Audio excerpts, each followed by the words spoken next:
15 సంవత్సరాల అధికారం ఒక్క ఎన్నికలతో కూలిపోయిందంటే మీరు నమ్మతారా? Hello guys, welcome back to my video. ఈరోజు నేనైతే మీకోసం మంచి ఇన్ఫర్మేషన్తో అయితే వచ్చాను. దానికి ముందు మీరైతే మన ఛానల్ అయితే సబ్స్క్రైబ్ చేసుకొని మన ఇన్స్టాగ్రామ్ పేజ్ అయితే ఫాలో చేసుకోండి. ఇంకా ఇన్ఫర్మేషన్లోకి అయితే వెళ్ళిపోదాం.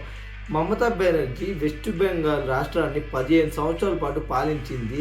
ప్రతి ఎన్నికల్లో ఒకే మాట, నాకు ఓటు వేయండి, నాకు ఓటు వేయండి అని అయితే చెప్పేవారు. 2016లో గెలుపు, 2021లో గెలుపు, కానీ 2026లో ఆ మాట పనికి రాలేదు.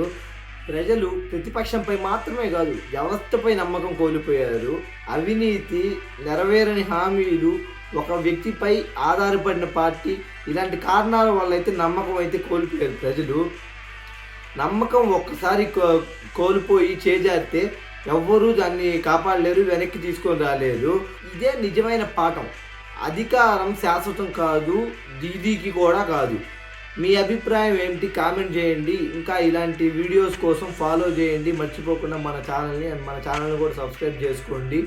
ఓకే గైస్, మళ్ళీ మరింత ఇన్ఫర్మేటివ్ వీడియోస్ నెక్స్ట్ వీడియోలో అయితే కలుసుకుందాం. Bye guys.